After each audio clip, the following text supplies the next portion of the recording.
This is BlackGayMensBlog, and I'm here with Amir from Brotherhood TV. Welcome to BlackGayMensBlog, Amir. Thank you for having me. Thank you. You're welcome. You're welcome. So, tell us, Brotherhood TV. What is it? When was it launched? Tell us some more. So, Brotherhood TV is basically a web series surrounding five young Black and Latino gay men, gay and bisexual men, and we really want to tackle issues that are affecting our community and tackle issues that are important to our community, you know, and do it in a blunt, forward, and honest way. Okay. We launched July 11th, I believe. I believe it's July 11th. We launched July 11th. That sounds familiar. I think it was July 11th. I really like I like Brotherhood TV. I like the format, the panel format. You know, it's six of you guys, you know, sitting around talking. I really like that. But what do you hope to achieve with Brotherhood TV? Like, where are you trying to take it? What do you hope to achieve? So basically, we're hoping to really start that conversation, which I feel is something that we're not doing. Mm-hmm. We don't really have like open, honest discussions about sex, what we like to do, you know. And something that I love so much about your blog, Storm, is the fact that it's forward, it's honest. Right. You know, like, you save the bullshit, you save the, you know, pretty, dress really nice and sit on a, you know, whatever, and preach to people. It's just a very forward conversation, you know, and that's something that I definitely appreciate, you know, and that's something that we're trying to do. We all have different views, we all see things differently, and what is very important is the fact that, you know, it's forward and it's honest. So I definitely want to start that conversation. But I was saying about having an audience. I remember, like, we were saying, like, oh, we'll be right back, and during that break, you know, audience members started asking questions and getting into a conversation. We were actually talking about PrEP. We were actually talking about the female condom at the time, you know, and one of the panelists talked about the pull-out method. Mm-hmm. And so the audience was saying that they were totally against the pull-out method, you know, and we just were having that back and forth conversation. And in that moment, I realized this is why we created the show. This is why we do what we do. Is because of that conversation. Oh, cool. So, can you think of a few areas, say maybe 3 or 5, when it comes to young Black, gay, and bisexual men, some areas that you think aren't being addressed enough, talked about enough, that need to be brought to light? Say maybe 3 areas, 5 areas, whatever. What would you say? Race. Race, okay. Gender identity. Okay. Our ideas of masculinity. Mm-hmm. And when it comes to sexuality, our ideas of labels, you know, and how those connect to, you know, what is being forced on us by heterosexual society. Right. That's something that's big to me that I love. Like, I really want to talk more about. Definitely, you know, HIV in our community. Mm-hmm. I feel it's something that we talk about, but we don't talk about enough. Okay. And it's something that's important. And if you're not infected, we're all affected at the end of the day. So those are some of the things that I definitely feel that we need to talk about. True. Something I wanted to ask you, just because I feel like I was reading some of the comments on YouTube. I can't remember which show it was, but, you know, one of your shows. And someone made a comment, which I thought I was going to ask you about. It says that there's something like, you know, they like the show, but the only thing missing was like a masculine voice, meaning that, you know, no one on the panel appeared to be masculine.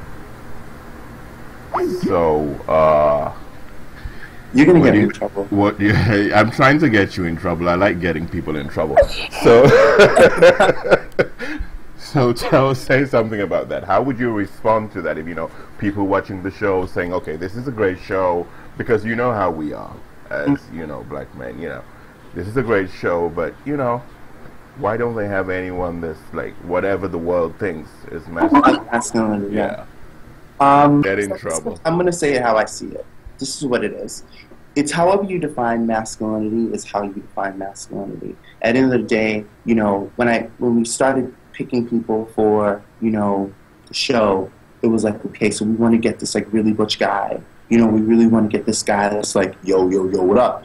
And I thought to myself, like, at the end of the day, it's how you define masculinity. Right. And to me, I tried everything I could to get that idea, but I really had to search myself and ask myself, why was I going after a certain idea of a person? And I really stopped myself, and it was hard at first picking people and going through people because, it's like, oh, I'm trying to look at a lot of these aesthetic things, and I had to definitely, what I did was I sat back, and I prayed, and I'm like, you know what? God, bring me the people. Right. Bring me whoever it is that you want on the show, bring me whoever it is that you want to be a part of this project, and me honestly, there is a person on there that I believe that I would define as being masculine. Okay. But at the end of the day, in doing this, I can't please everyone. I've got emails and comments talking about why there wasn't a person that was bigger than another person, why there wasn't a femme queen, why wasn't this, why wasn't that. I can't please everyone at the end of the day. True. Good answer. Good answer. I like that. As a young black man, are you a black gay man, first of all? Just because people love labels, so okay. No, people like labels. Are you a black gay man? Yes, you are. Okay, so as a young, a white, one-legged lesbian. No, I'm gonna have to take that out. No, as a okay, let's get serious. As a young black gay man, what do you think, or what do you see? What kind of attitudes do you see young black gay and bisexual men, MSM? What is the attitude you see with regards to sex, and in particular safer sex, in the context of being out there actively dating and having sex? What's the attitude? What do you see? I believe that we live in a society that tells us, like, as gay men, that we are a certain way. Right. That we are promiscuous and all these things. And I feel a lot of times we play into it. A lot of times we play into those ideas that society puts on us about being gay, about being young. It's like, okay, so I'm young and I'm gay, I need to go out and do it a lot. And something else is that a lot of times I feel because we come from backgrounds that, abandon us. A lot of times we come from broken homes, we come from parents who this or that, and we come from churches that, don't take us in. We need that sense of appreciation. We need that validation. And a lot of times we do that through sex. And it's it's bad at the end of the day, and I feel what it is like we need to get to a point where we're teaching our brothers how to respect their bodies. Right. And that anyone that's not going to respect your body, one, doesn't love you. Two, doesn't appreciate you. Because when a person loves and respects you, at the end of the day, they're going to do whatever to protect you. So, really, those are my thoughts on, being young and gay, and when it comes to protection of safe sex. And what about this notion that black men, black gay men in particular, cannot have long-term monogamous relationships? As a young black gay man, how do you respond to that? And do you think there's a difference in terms of age? Like, are younger black gay men more likely to disagree with that, and are older black gay men, more likely to agree with that? What do you think? I believe it's indifferent. I feel as if young people believe it, old people believe it as well. Older people, excuse me, believe it as well. You know, and honestly, it's not true. We on the show did our first book selection was When Love Takes Over by Darian Aarons, which is an amazing book. I saw you featured it on the website. Yes. And I went out and bought it. And that's how we got connected with Darian Aarons and brought it on the show. What I believe is that a lot of people believe it because a lot of times we don't see examples of that in society. We don't see examples of that in the media. We don't see examples of that in our homes a lot of times. You know, again, this goes back to our ideas of relationships and the heterosexual society that we live in. That teaches us that we're supposed to act and, you know, put on and do things a certain way.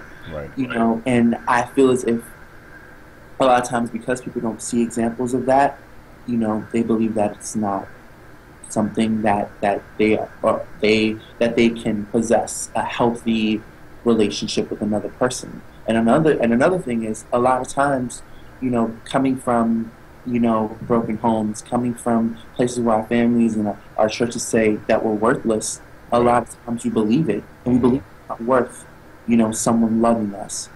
We believe we're not worth someone, you know, being with us and being about us. You know, so I believe that it's no difference whether it's young or old, in my opinion. A lot of people probably see differently, you know, but I believe it goes back to one, not having that example, and two, not, a lot of times we're not knowing our own self-worth as people. Cool. I totally agree with you, by the way, but, you know. So, say you had the power, what 3 things would you love to change? Say you had the power, you had the influence, or you could get into the minds of black men and program them. What 3 things would you love to change as far as black men who sleep with black men are concerned, if you could? I probably wouldn't want to change this, but I would want to challenge it. Our ideas of manhood, right? Our ideas of manhood and masculinity. Thank you. Very well said. You know, I was asking you all those questions because I just wanted people to get a feel for who you are. You know what I mean? Because it's easy to say, oh, everybody go see Brotherhood TV, but I think it's much better for them to, you know, get a feel for at least one of the people. So are you the Barbara Walters?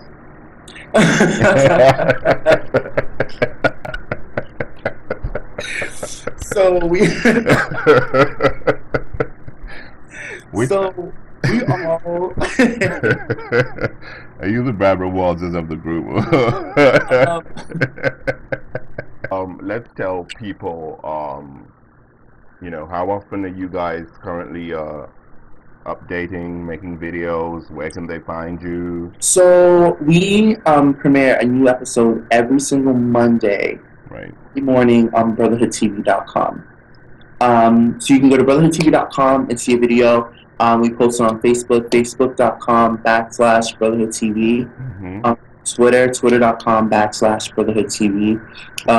YouTube, YouTube.com/BRHDTV. Those are our avenues.